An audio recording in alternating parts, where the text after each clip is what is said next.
What if the most powerful man in the city, a billionaire CEO living in a palace of glass and stone, had a secret so vast it could shatter his entire empire?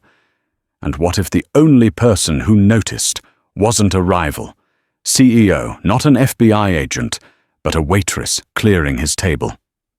This is the unbelievable true story of Elena Vargas, a woman who served the rich their coffee and cocktails, and one night noticed something no one else did: a single flawed signature on a discarded piece of paper. That tiny observation, a ghost of a mistake, would unravel a conspiracy of greed and deceit, leading police to the gates of a $1 billion mansion, and proving that sometimes the most powerful weapon is a quiet truth in the hands of someone with nothing to lose. The air in l'Étoile du Soir was thick with the scent of money, not the crisp, vulgar smell of new bills, but the aged, ambient perfume of wealth, a blend of vintage Bordeaux seared truffle, and the subtle, expensive fragrances worn by its clientele. Elena Vargas moved through this atmosphere like a ghost, her black uniform a shadow against the restaurant's cream and gold decor. For 8 years, she had perfected the art of invisibility. Her job was to anticipate needs before they were spoken, to refill a water glass without interrupting a hushed conversation about mergers or divorces, and to be forgotten the moment she stepped away from the table. Tonight, her station included Table 7, the most coveted alcove in the restaurant, with a panoramic view of the Los Angeles skyline. And at Table 7 sat Julian Croft. Even among the titans of industry who frequented l'Étoile, Croft was a leviathan. As the CEO of Ethelred Capital, he moved markets with a single press release. His face was a fixture on financial news networks, a chiseled, confident visage, with eyes that seemed to hold a permanent, calculating glint. His personal fortune was the stuff of legend, crystallized in his Bel Air estate, a sprawling compound known as the Seraphim, valued at a staggering $1 billion. He wasn't dining with a supermodel or a senator tonight. His companion was a nervous, balding man named Arthur Finch, a senior partner at a prestigious downtown law firm.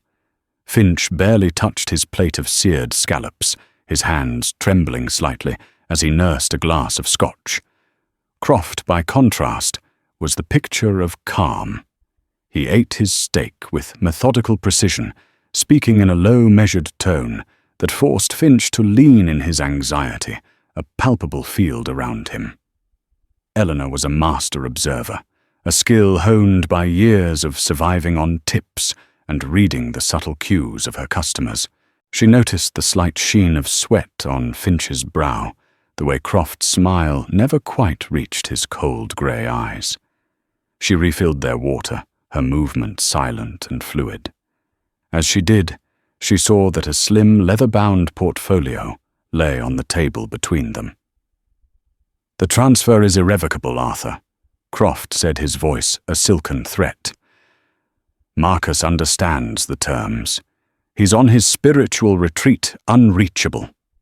By the time he returns, Ethelred will be consolidated. This is his signature, confirming the sale of his final shares. It's a formality." Finch swallowed hard. "Of course, Julian, it's just the speed of it. And with Marcus being incommunicado in Bhutan." "Clarity is a virtue," Croft interrupted smoothly. He clicked open a magnificent fountain pen, a Mont Blanc, that probably cost more than Elena's car. He slid a single heavy vellum sheet from the portfolio. "We sign you notarize, and the wire is initiated. Simple." Elena retreated into the shadows of the service station, her focus seemingly on polishing silverware. But her eyes were drawn to the drama unfolding at Table 7. This was the part of her job she found fascinating, these glimpses into a world so far removed from her own cramped studio apartment in Echo Park. She watched as Croft uncapped the pen. But he didn't sign his own name. He slid the document over to an empty space on the table, angled it slightly, and then his hand began to move. He was signing for the absent partner, Marcus Thorne. Elena's breath caught in her throat. She knew intellectually that this happened. Proxy's power of attorney, but the furtive energy at the table, Finch's visible terror. It felt wrong. She watched Croft's hand move across the paper. It was a flamboyant, looping signature, full of confident swirls and a decisive underline. He then pushed the document toward the lawyer, who quickly pulled out a notary stamp and embossed the paper with a quiet thud. The deal was done. They spoke for a few more minutes. Then Croft paid the bill with a black credit card, leaving a tip that was more than Eleanor's weekly grocery budget. As they stood to leave, Croft's briefcase brushed against a half-empty breadbasket. A piece of paper, a thin carbon copy of the document they had just signed, fluttered unnoticed to the floor, landing half-hidden under the heavy tablecloth. After they left, Elena approached the table to clear it. Her heart was pounding. It was none of her business. She should just throw it away. But something compelled her. Her hands, usually so steady, trembled as she picked up the flimsy sheet. And then she saw it. To anyone else it was just a signature. A name. Marcus Thorne. But to Eleanor it was a crime scene in miniature. Her father, an immigrant from Spain, had been a master calligrapher.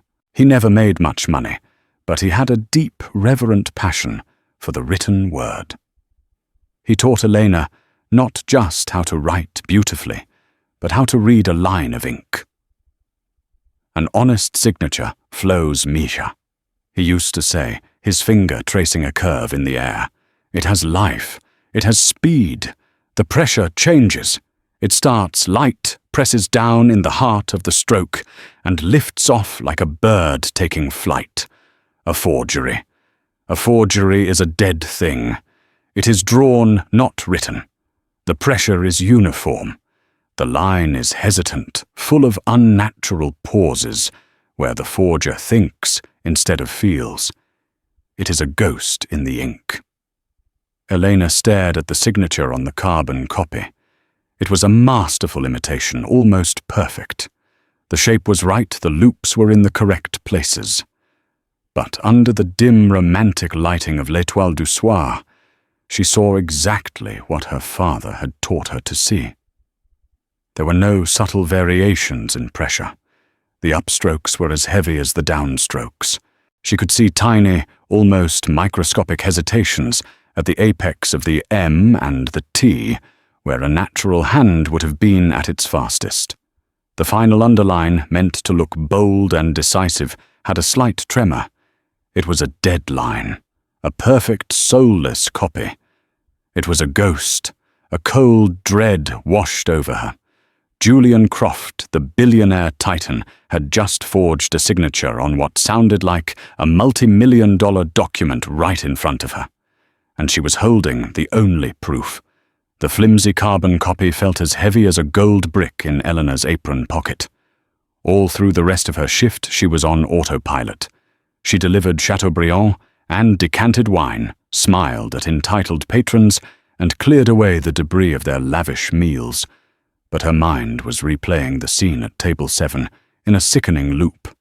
The tremor in Croft's hand, the sweat on the lawyer's brow, the dead line of the signature. When her shift finally ended at 2 a.m., she didn't head straight home. The city felt too loud, too chaotic. She drove her aging Honda Civic up to Mulholland Drive, the same spot she used to go to, when the loneliness of her life felt too suffocating. From here, the city was a sprawling galaxy of light, beautiful and impersonal. Down there, in one of those glittering pockets of Bel Air, was the seraphim Julian Croft's monument to himself. Down there, a man was sleeping soundly, believing his crime was perfect. Elena pulled the carbon copy from her pocket. The paper was creased and smelled faintly of sourdough bread. Under the dim glow of the dome light, the flawed signature seemed to scream at her. "Forget it, Eleanor." The voice of self-preservation was loud and clear. You're a waitress. He's Julian Croft. Who are you? Who would ever believe you? You'll lose your job." Worse, a man like that. He doesn't just get angry. He erases problems. She thought about her life, the endless double shifts to cover rent and send a little money to her aging mother in Arizona. The community college classes she kept starting and stopping because she was always too exhausted to study. The quiet, gnawing feeling that she was destined to be invisible forever. Taking on Julian Croft wasn't just David versus Goliath. It was an ant declaring war on a god. But then she thought of her father. She remembered his small, cluttered workshop, the smell of ink and parchment. She remembered the pride in his eyes when he showed her the difference between a real 18th century manuscript and a clever fake. He had been a man of immense integrity, a man who believed in truth and beauty. He had also been a victim. A business partner had forged his signature on a loan document years ago, bankrupting his small calligraphy studio and breaking his spirit. The police had been dismissive. A small claim, a civil matter, they'd said. Her father never recovered. He died 2 years later, a man defeated by a ghost in the ink. Staring at Marcus Thorne's forged signature, Elena wasn't just seeing a corporate document. She was seeing her father's ghost. She was seeing the same casual, arrogant crime that had destroyed her family, now being played out on a scale she could barely comprehend. A forgery is a dead thing. Her father's voice was so clear in her memory. But it can kill the living. Could she live with herself if she did nothing? If she let Croft get away with it, just like the man who had wronged her father had every time she saw Croft's face on the news, every time she heard the name Ethelred Capital, she would know. She would be complicit in her silence. Her invisibility, once a professional tool, would become a moral cage. A sudden fierce resolve hardened within her.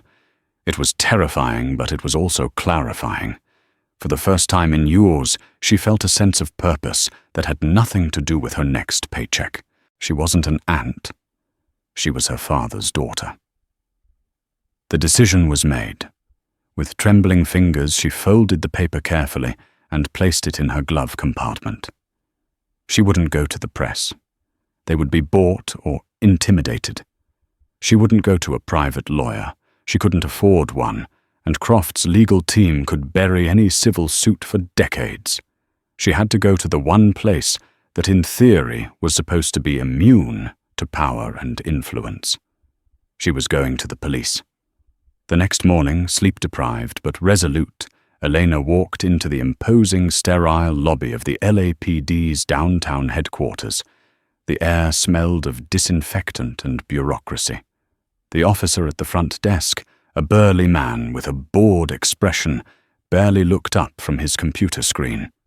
"I need to report a crime," Elena said, her voice sounding small in the cavernous room. "What kind of crime?" the officer grunted. I think it's forgery and fraud, very high level."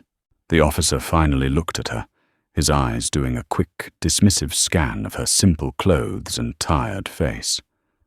"Okay, fill this out. Someone will talk to you when they're free." He slid a form across the counter. As Eleanor took it, she felt the first chilling wave of the reality she was up against. She was no longer an invisible waitress. She was a witness. And in a city built on power, being a witness against a king was the most dangerous job of all. She sat down on a hard plastic chair, the carbon copy, a secret fire in her purse, and began to write. For 2 hours, Elena sat on that uncomfortable chair, watching the slow, indifferent ballet of the police station. Finally, her name was called. She was led to a small, cluttered office, where a man in a rumpled suit sat staring at a computer monitor, a half-eaten donut beside his keyboard. "Detective Miller," he said, not offering to shake her hand. He gestured to the chair opposite his desk. "Desk sergeant says you're reporting high-level fraud." He said the words with a weary sarcasm, as if he'd heard it all before, from cranks and conspiracy theorists. Detective Robert Miller was a man worn smooth by 25 years on the force. He'd seen the worst of the city, and it had left him with a deep-seated cynicism that was as much a part of his uniform as his badge. He had a particular distaste for cases that brushed up against the city's elite. They were black holes of time and resources, usually ending with a quiet phone call from the mayor's office or the DA telling him to stand down. "Yes," Elena said, trying to keep her voice steady. She explained who she was, where she worked, and what she had seen at Table 7.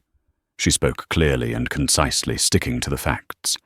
Miller listened with a blank expression, occasionally taking a note on a legal pad. When she finished, he leaned back in his chair, the springs groaning in protest. "So let me get this straight, Ms. Vargas. You, a waitress, believe you spotted a forgery made by one of the richest men in the country, based on a calligraphy lesson from your dad." The condescension in his voice was a physical blow. "My father was an expert," Elena said, her cheeks flushing with anger. "He taught me what to look for. The pressure, the hesitation in the line. Forensic handwriting analysis is a complex science." Miller cut her off. "It requires microscopes, chemical analysis of the ink spectrography. It's not something you can just eyeball in a dimly lit restaurant." "I have the copy," Elena said, reaching for her purse. "A carbon copy." Miller sighed, rubbing his temples. "Degraded image quality.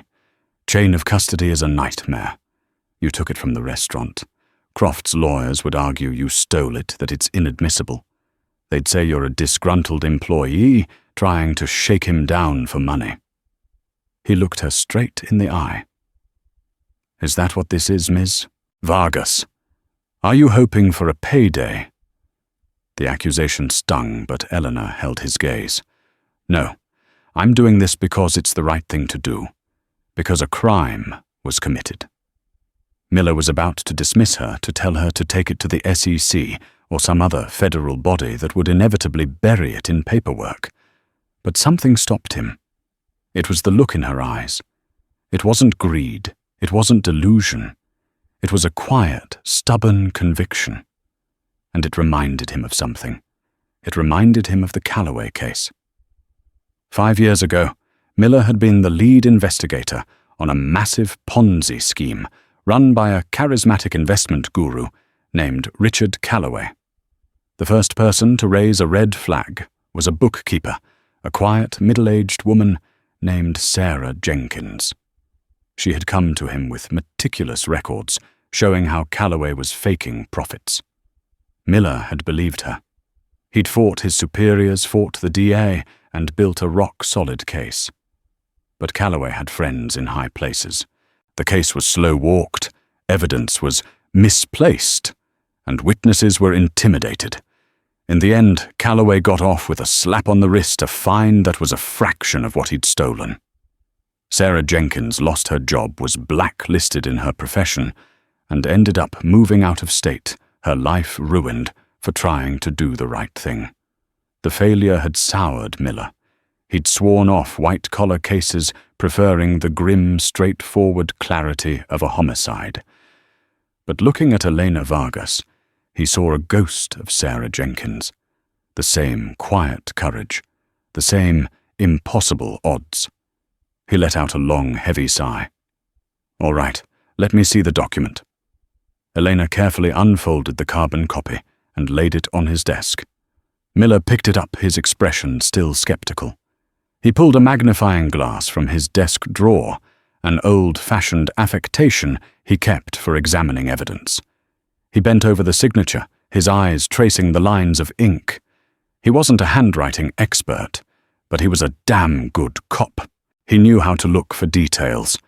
He saw what she was talking about, the strangely uniform thickness of the lines, the slight awkwardness in the curves.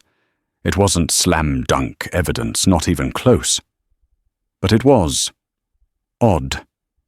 It was enough to plant a tiny seed of doubt in the barren soil of his cynicism. Julian Croft, he muttered to himself, more to test the name's weight than anything else. He owns half the politicians in this city.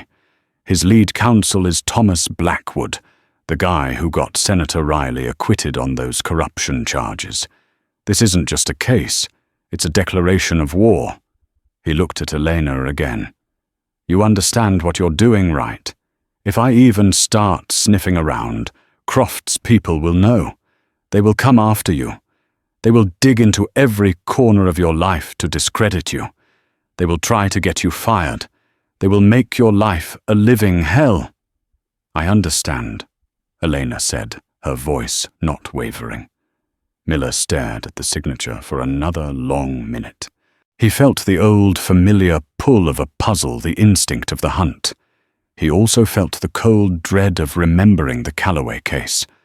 But turning this woman away felt like a betrayal of the one principle he had left you. Don't let the little guy get steamrolled without at least putting up a fight. Okay, Vargas. He said the name now, sounding less like a dismissal and more like the start of an unwilling partnership.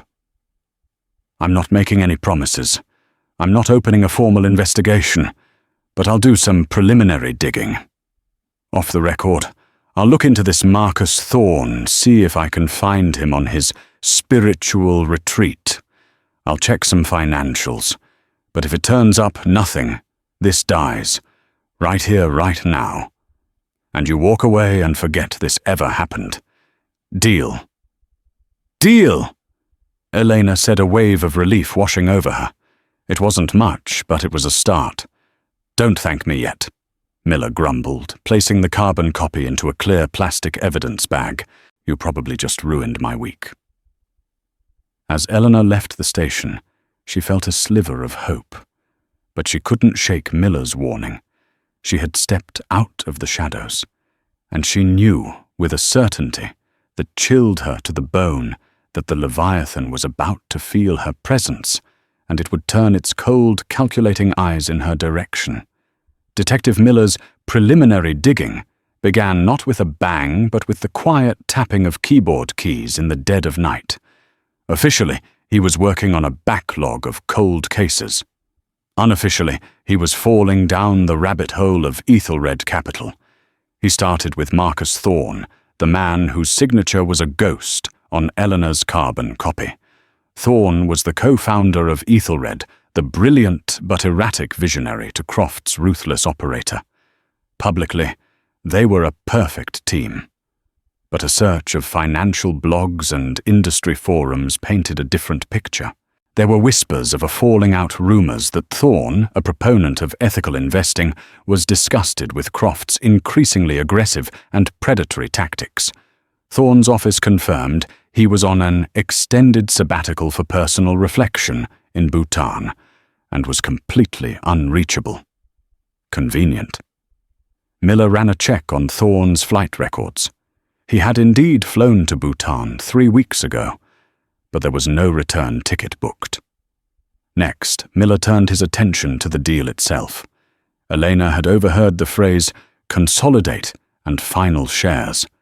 Miller, using a friend's access to a high-level financial database, pulled up the SEC filings for Ethelred Capital. He found it, a Form 4 filing, dated the day after Elena's encounter, documenting the transfer of Marcus Thorne's remaining 20% stake in the company to a holding corporation solely owned by Julian Croft. The value of the transaction was listed as $5.2 billion. The sheer scale of it made Miller's blood run cold. This wasn't just a corporate squabble. This was a king seizing absolute control of his kingdom. He cross-referenced the holding corporation. It was a shell company registered in the Cayman Islands, a classic move to obscure ownership and tax liability. Everything was on the surface, perfectly legal, assuming the signature was legitimate. He pulled up public records for the notary Arthur Finch.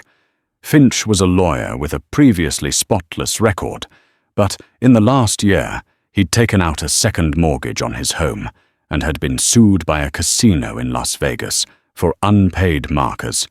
Finch was a man under financial pressure, a man who might be easily coerced or bribed into notarizing a questionable document.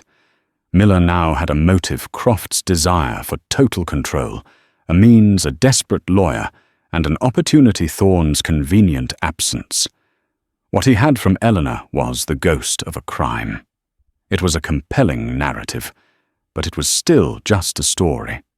He needed more. He decided it was time to talk to Eleanor again, this time not as a potential crank, but as his only witness. He met her at a nondescript coffee shop far from her apartment and the restaurant. "You were right," he told her, his voice low. "The stakes are even higher than we thought. We're talking about a $5 billion transfer." He saw the color drain from her face. "I need you to think back to that night. Did you hear anything else? Any other names? Any specific words? Anything at all, no matter how small?" Elena closed her eyes, forcing herself back into the hushed, gilded dining room of L'Etoile. She focused on the rhythm of their conversation, the snippets she had caught, while pouring water and clearing plates. "Finch the lawyer, he seemed worried about something else," she said slowly. "Not just the signature. He mentioned a fund. He said the fallout from the Argent Fund is already catastrophic. This transfer, it feels like an accelerant." "The Argent Fund," Miller repeated, typing the name into his phone. "Yes." And Croft just laughed. He said something like, "Argent was a house of cards waiting for a breeze." Marcus should have seen it coming. This just tidies up the mess. Miller's search result started to load, and his eyes widened. The Argent Opportunities Fund was a high-yield investment vehicle managed by a subsidiary of Ethelred Capital. It had collapsed spectacularly just a month prior, wiping out the savings of thousands of small-time investors, teachers, firefighters, retirees. The official story was that it was a victim of unforeseen market volatility. The media had portrayed Julian Croft as a fellow victim, lamenting the fund's failure, while his lawyers shielded Ethelred from any direct liability. "Tidies up the mess." Miller breathed the pieces clicking into place with a horrifying snap. "This isn't just about Croft stealing his partner's shares. This is about a cover-up." His theory formed ugly and sharp. The Argent Fund wasn't a victim of the market. It was intentionally bankrupted, plundered by Croft. Marcus Thorne must have found out. The spiritual retreat wasn't a vacation. Thorne was either being held somewhere, threatened into silence, or worse.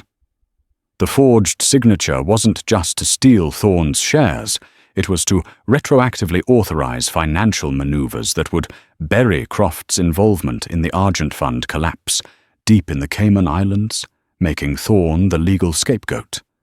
Julian Croft hadn't just stolen from his partner. He had ruined thousands of lives and was now framing the one man who could expose him. The immensity of the crime settled over them, a suffocating silence in the noisy coffee shop. Elena felt a wave of nausea. This was so much bigger than a fake signature. This was a web of devastation, and she had stumbled right into its center.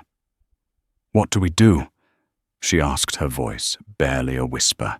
"We need to find Marcus Thorne," Miller said, his voice now hard with purpose. The cynicism was gone, replaced by the cold fury of a cop who had just been handed the case of a lifetime. "And we need to do it before Croft's people realize we're looking." But it was already too late. Unseen, a man in a dark suit sat in a car across the street, a telephoto lens trained on their table. He lowered his camera and made a phone call. "It's the waitress," he said into the phone. "She's meeting with a cop." In his glass-walled office overlooking the city, Julian Croft listened, his expression unchanged. He ended the call, a flicker of annoyance in his cold eyes. The ghost, it seemed, was beginning to make a noise. It was time to silence it. The first tremor came 2 days later. Elena arrived for her shift at l'Étoile du Soir and was met at the door by the manager, a perpetually stressed Frenchman named Jean-Pierre. "Elena," he said, avoiding her eyes. "We need to talk." He led her to his cramped office, the walls covered in framed reviews and photos of celebrity diners. "There has been a complaint," he began, fidgeting with a letter opener. "From a very important client. He said some personal documents went missing from his table the other night. He believes a staff member may have taken them." Elena's blood ran cold. He didn't say who. He was very discreet. But his office described the date, the time, the table. "It was your station, Elena. Table 7. Jean-Pierre looked at her, his expression a mixture of pity and accusation. "We have to let you go. Our reputation is everything. We can't have even a whisper of impropriety." "But I didn't steal anything," Elena protested, her voice rising. "Jean-Pierre, I've worked for you for 8 years. My hands are tied," he said, pushing a final paycheck across the desk. "There's a generous severance package, on the condition that you sign a non-disclosure agreement. The NDA, the severance. It wasn't about a missing document. It was hush money. Croft knew. He was cutting her off from the scene of the crime, isolating her, and trying to buy her silence. "I won't sign it," Elena said, her voice shaking with a rage that surprised her. She pushed the check back. "This is wrong." "Be smart, Elena." Jean-Pierre pleaded, his voice dropping to a whisper. "These are not people you fight. Take the money and disappear." Elena walked out of the restaurant, the familiar sense of truffle and wine now feeling nauseating. She had just lost the job that had been her entire life for nearly a decade. The first blow had landed. She called Miller immediately. "He knows," she said, her voice frantic. "He had me fired." "Stay calm." Miller's voice was grim on the other end of the line. "This is how he operates. Intimidation through proxies. It means we're getting close. It means he's scared." But being told the dragon was scared was little comfort when you could feel its heat on your face. The pressure escalated. A few days later, a sleek black town car pulled up beside her as she was walking home from the grocery store. The tinted window slid down, revealing a man in an impeccably tailored suit. It wasn't Croft, but he had the same predatory stillness. It was Thomas Blackwood Croft's infamous lawyer. "Ms. Vargas." Blackwood said, his voice smooth as polished marble. "My client, Mr. Croft, is a generous man. He understands that misunderstandings can happen. He also values privacy above all else. He's prepared to offer you a one-time settlement of $500,000 to compensate you for any confusion you might have experienced." Elena stared at him, speechless. $500,000. It was more money than she had ever dreamed of. It could change her life. Her mother's medical bills, a new apartment. No more double shifts, ever. All she had to do was forget. This settlement would of course be contingent on a legally binding agreement to never discuss him or his business affairs again. Blackwood continued, a hint of steel entering his tone. "And it would require you to return any property you may have inadvertently retained." He was talking about the carbon copy. This wasn't just hush money. He was trying to retrieve the only piece of physical evidence they had. She thought of the thousands of people who had lost their life savings in the Argent Fund. She thought of her father, defeated and broken. She thought of Marcus Thorne, who might be in mortal danger. "I don't have anything that belongs to Mr. Croft," she said, her voice trembling but firm. "And I don't want his money." Blackwood's smile was thin and cold. "That is a regrettable decision. People who get in Mr. Croft's way have a tendency to find their lives becoming complicated." A word of advice: some ghosts are best left undisturbed. The window slid up and the car purred away, leaving Elena standing on the sidewalk, her heart hammering against her ribs. She had refused the carrot. Now came the stick. The complications started subtly. Her application for unemployment was denied due to gross misconduct cited in her termination.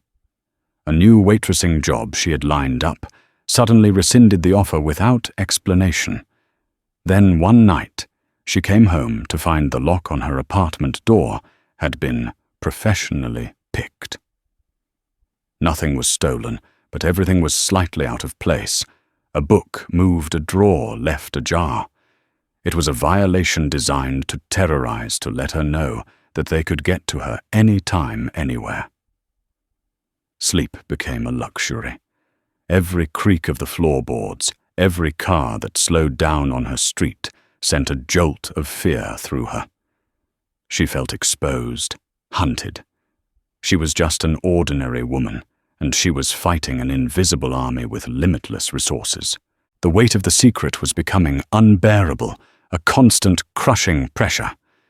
She met Miller in a crowded park, both of them paranoid now, speaking in low voices on a park bench while children played nearby.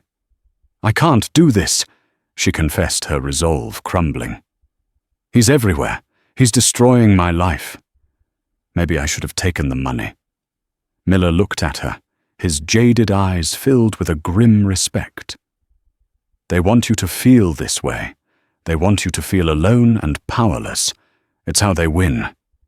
But they're making mistakes, offering you that money that's witness tampering, trashing your apartment, that gives me cause to get a warrant for surveillance. They're arrogant, and they're getting sloppy." He leaned in closer. "I've been working a source inside the State Department. I found Marcus Thorne, or at least where he's supposed to be. He's not in a monastery in Bhutan. The visa records were faked. According to flight manifests, he never left the country. Croft is hiding him somewhere stateside. The information was a bombshell. Thorne wasn't just incommunicado, he was missing, a possible kidnapping victim. But we still don't have enough to get a warrant for Croft." Miller continued, frustration etched on his face. "The DA won't touch it. A waitress's testimony, a missing partner who might just be on vacation, and a questionable carbon copy, he'd be laughed out of court. We need something more. We need a smoking gun." Elena's mind raced, sifting through the terror and paranoia, trying to find a clear thought. She went back again to that night at the restaurant, to the conversation she had barely paid attention to. "There was something else," she said, her eyes widening. "Right at the end. Finch was leaving, and Croft said to him, 'Make sure the Seraphim ledger is balanced by morning. No loose ends.'" "The Seraphim ledger?" Miller asked. "What is that?" "I don't know," Eleanor admitted. "But he named it after his mansion. It must be important." A ledger. A private off-the-books record. It was a long shot, a needle in a haystack. But it was the first tangible thing they could look for. The ghost in the ink had given them a name, and that name might just be the key to unlocking the entire conspiracy. The Seraphim ledger became Miller's obsession. It sounded like something out of an old mob movie, the secret set of books where the real crimes were recorded. But how to find it, raiding Croft's billion-dollar estate, was impossible without overwhelming probable cause. Their break came from an unexpected direction: Arthur Finch, the terrified lawyer. Miller knew Finch was the weak link. He put a tail on him, not to gather evidence, but to understand his patterns, his vulnerabilities. He saw a man unraveling. Finch was drinking heavily, making late-night visits to high-stakes poker games and losing. He was a man drowning in debt and fear. Miller decided to make his move. He didn't approach Finch as a cop, but as a ghost from his past. He dug into Finch's old case files and found a pro bono case from early in his career where Finch had passionately defended a family, against a fraudulent eviction. He had been a young, idealistic lawyer then. Miller wanted to see if that man was still in there. He cornered Finch outside a bar in Koreatown long after midnight. Finch flinched, thinking he was being mugged. "Arthur Finch," Miller said, calmly, flashing his badge briefly. "We need to talk. Not about Julian Croft, about the people who lost everything in the Argent Fund, people like the ones you used to fight for." Miller didn't threaten him with jail time. He didn't read him his rights. He just talked. He told him about Elena, the waitress who had risked everything because she believed a crime had been committed.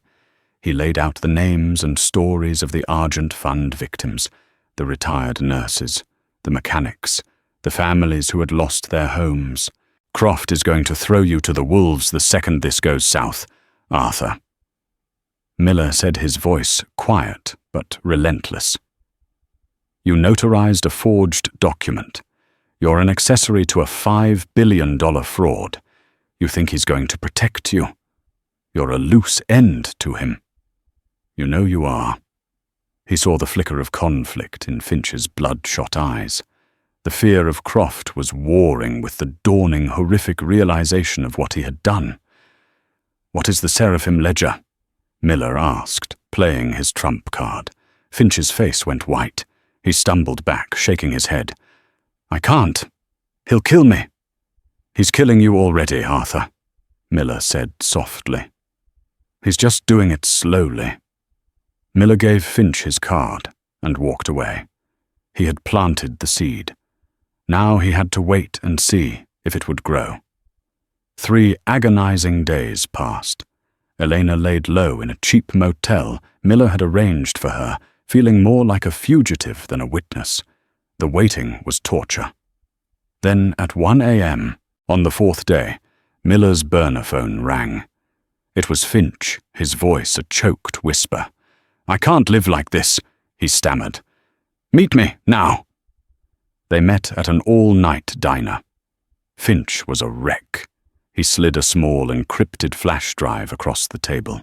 "This is it," he said, his hands shaking violently. "It's the Seraphim Ledger. It's not a physical book.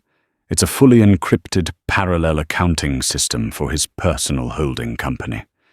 He made me maintain a copy as his legal counsel. It shows everything. The money siphoned from the Argent Fund, the payoffs, the real financials. It's all in there." He then gave them the second piece of the puzzle, the one they desperately needed. Marcus Thorne.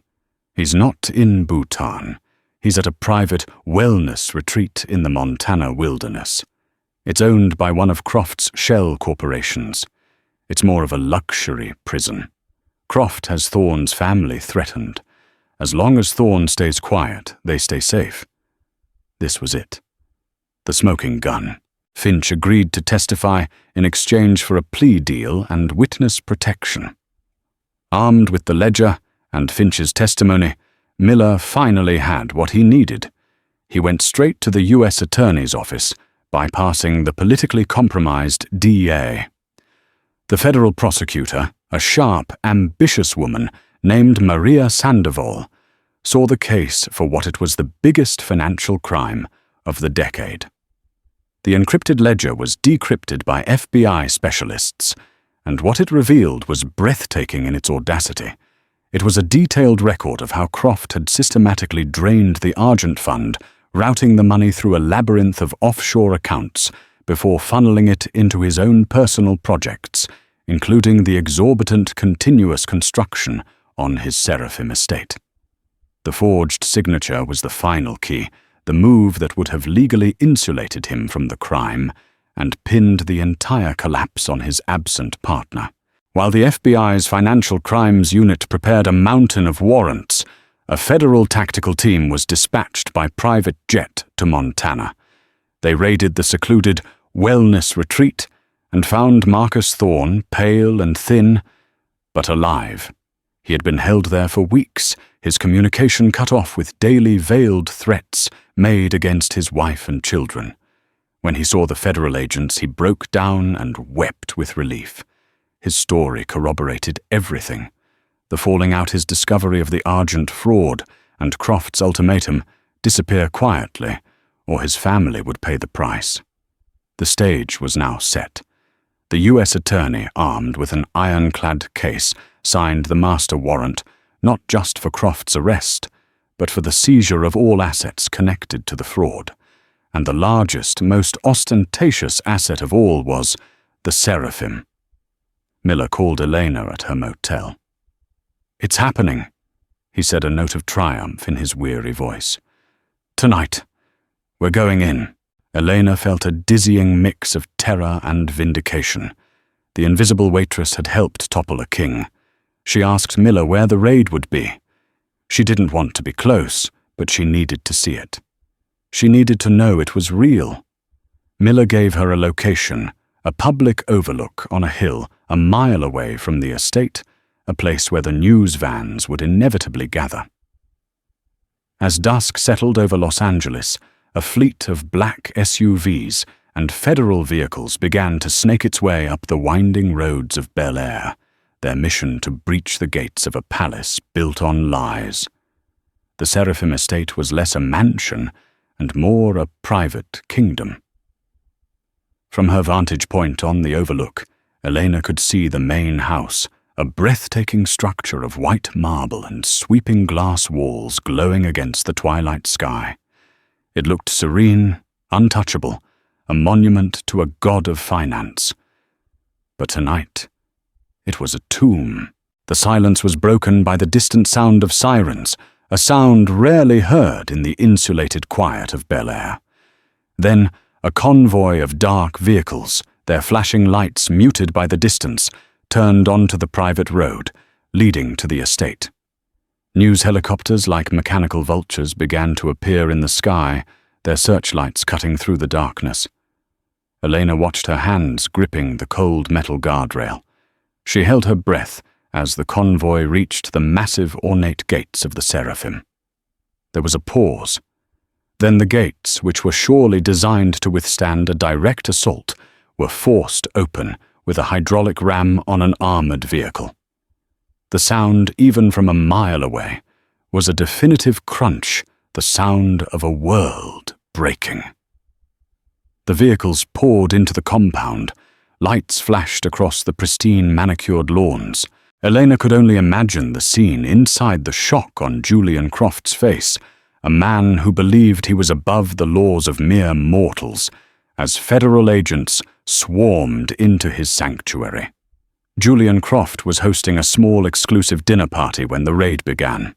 He was in the middle of a self-congratulatory toast when a butler, his face ashen, whispered in his ear.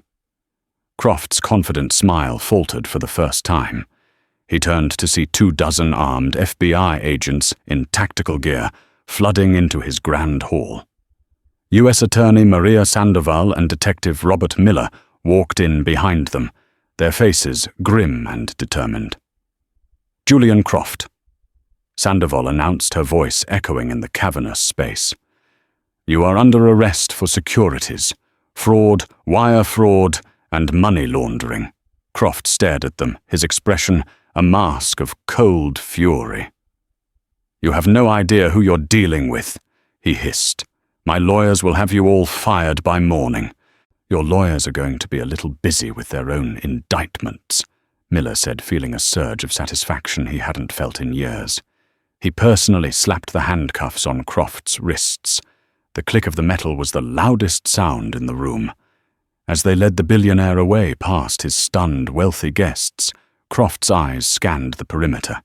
He was looking for the source, the reason for his downfall, unable to comprehend that it wasn't a rival, but a waitress he wouldn't remember if his life depended on it. Eleanor watched from the hill as they brought him out. Even as a tiny figure being pushed into the back of an SUV, his arrogance was visible. The Leviathan had been captured. Over the next few days, the story exploded. It was the lead item on every news channel. The details of the Seraphim ledger, the rescue of Marcus Thorne, the sheer scale of the Argent Fund fraud. It was a saga of greed and hubris that captivated the nation. The government began the process of seizing Croft's assets, to repay the thousands of victims. The centerpiece of this seizure was the seraphim itself. Yellow police tape was strung across the grand gates. A federal notice was slapped on the door. The billion-dollar mansion, once a symbol of untouchable power, was now just evidence, in a federal case, a gilded crime scene. Elena's name was never mentioned in the initial reports. She was an anonymous source, the witness protected by the U.S. Attorney's Office. She didn't want fame or recognition. All she wanted was her quiet life back. With the help of Miller and the Witness Protection Program, she was relocated to a small city in the Pacific Northwest, given a new name, and enough money from a victim's assistance fund to start over. A few weeks after the arrest, she received a package. Inside was a beautiful, handcrafted fountain pen and a note written on heavy cardstock in elegant flowing script. Ms. Oars, Vargas, there are no words to express my gratitude. You saved my family, and you gave thousands of people a chance at justice. My signature was forged to end my career, but your integrity wrote a new chapter for all of us. I was told you are a connoisseur of the written word. Please accept this small token. May you always use it to write your own story. With deepest thanks, Marcus Thorne. Tears welled in Elena's eyes as she held the pen. It felt balanced alive in her hand. She thought about her father and the lessons he had taught her. He had been defeated by a forged signature, by a small act of greed that went unpunished. But his legacy, his belief in the truth of a line, had lived on in her. It had brought down an empire and restored a small measure of justice to the world. From her new apartment window, she looked out at a world that felt different, quieter, safer. She was no longer invisible. She was the woman who had seen the ghost in the ink and had not been afraid to speak its name, and for the first time in a very long time, she felt truly, completely free. In the end, Julian Croft's billion-dollar empire wasn't brought down by a market crash or a corporate takeover. It was dismantled by a single observation, by one woman's courage to trust what she saw and to honor her father's memory. Elena Vargas's story is a powerful reminder that integrity is not measured by the size of your bank account, but by the strength of your convictions. She proves that you don't need a fancy title or a powerful position to make a difference. Sometimes all you need is to pay attention, to see the small details that everyone else overlooks, and to have the courage to speak truth to power, no matter how terrifying it may be. The world is full of ghosts in the ink, small deceptions, and quiet injustices. But it is also full of people like Elena, whose quiet bravery can change everything. What did you think of Elena's incredible story? Let us know in the comments below. If you found this story as inspiring and gripping as we did, please hit that like button and share it with someone who needs a reminder that one person can truly make a difference. And don't forget to subscribe to our channel and turn on notifications so you won't miss our next deep dive into a story that will shock and inspire you. Thanks for listening.